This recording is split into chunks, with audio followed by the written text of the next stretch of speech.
అంటూ ఇంట్లోకి రాకుండా వెళ్ళిపోతావే? లోపలికి వచ్చి కాసిన మజ్జిగ తాగేళ్ళు. తీర్పు చెప్పబోయే ముందు నేరం మోపబడిన వాళ్ళ ఇంటి వైపు కన్నెత్తి కూడా చూడను.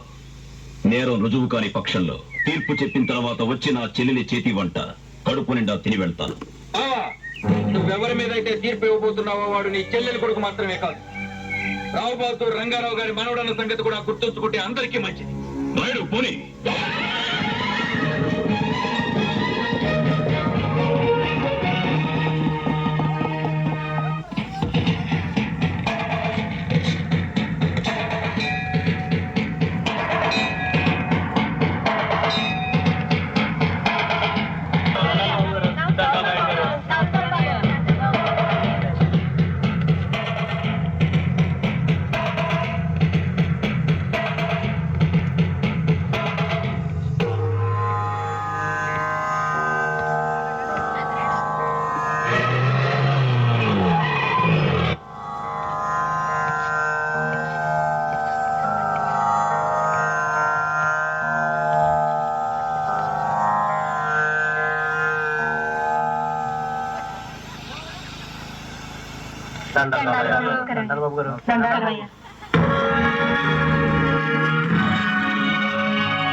మొదలు పెట్టండి.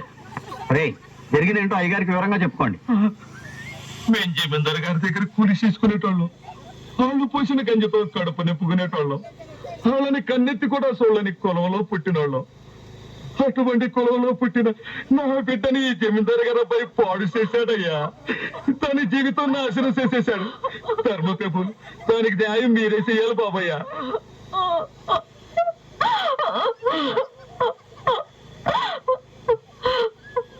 నువ్వు ఆ పిల్లకి తండ్రివి, నీ మాటలు నమ్మడం. వేరే సాక్షులు ఎవరైనా ఉన్నారా? నేనున్నాను బాబయ్య. నువ్వు ఆ పిల్లకి ఏమవుతావు? మేనమామనండి. నీ సాక్ష్యం చెల్లదు. నేను కల్లారా చూసానయ్యా. నువ్వు ఆ పిల్లకి చుట్టానివేనా? మాది బాగా దూరపు చుట్టరికం, పిన్ని వరుస. దూరమైన దగ్గరైన బంధుత్వం బంధుత్వమే, నీ సాక్ష్యం కూడా చెల్లదు.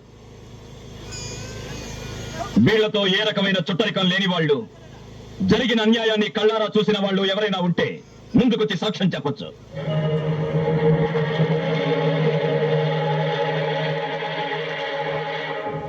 మీరెవ్వరికీ భయపడాల్సిన అవసరం లేదు.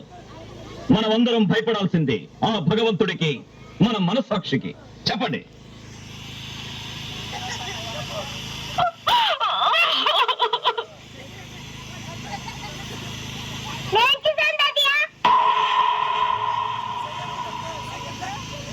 ఏం చూసావు నాన్న? తీసుకెళ్ళాడు. అక్కేమో నన్ను కాపాడండి అని అరిచింది. నేను వాళ్ళ వెనకాల పరిగెత్తాడు. గాజు గుట్ట మీద ఉన్న పాత బంగ్లాలోకి అక్క తీసుకెళ్లి తలిపేశాడు. లోపల నుంచి అక్క ఏడుపులు కేకలు వినిపించే. అదే తాతయ్య నేను చూసింది. ఏరా నీతి లేని కుక్క! మన కింద పనిచేసే వాళ్ళకి తిండి బట్ట ఇచ్చి అండగా నిలబడి ఆశ్రయం ఇవ్వడం యజమానిగా మన ధర్మం. అలాంటిది నిన్నే నమ్ముకుని నీ పంచన పడున్న వాళ్ళ పడకనే పంచుకున్నావంటే మృగానికి నీకు తేడా లేదు. అయ్యా, ఊళ్ళోకి వెళ్ళి అమ్మవారి పసుపు తాడు పట్ట. అట్టయ్యా. అమ్మాయి ఇలా రా. ఏ చేతులతో అయితే ఆ అమ్మాయి జీవితాన్ని నాశనం చేశావో అదే చేతులతో ఆ అమ్మాయి మెళ్ళో తాళి కట్టి కొత్త జీవితాన్ని ఇవ్వు. ఇదే ఈ పాపారాయుడి తీర్పు.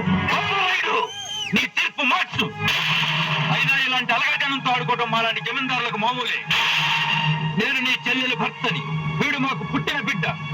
కాస్త ముందు వెనక ఆలోచించి తీర్పు ఇవ్వడం నేర్చుకో. అంతకు మించి ఒక్క మాట ఎక్కువ మాట్లాడితే నీ నాలుగు చేస్తాను. నా కళ్ళలోకి సూటిగా చూసి మాట్లాడడానికి భయపడే నువ్వు నా తీర్పుకి ఎదురు చెప్తావా? ప్రాణాలకు ఇస్తాను. బంధాలు బంధుత్వాలు కాదురా నాకు కావాల్సింది. నాకు కావాల్సింది నీతి, న్యాయం, ధర్మం. పుట్టిన పుట్టుక కాదురా ముఖ్యం. నాకు ముఖ్యం జరిగిన అన్యాయం, జరగాల్సిన న్యాయం. ఇలా తాళి వెళ్ళి అప్పుడు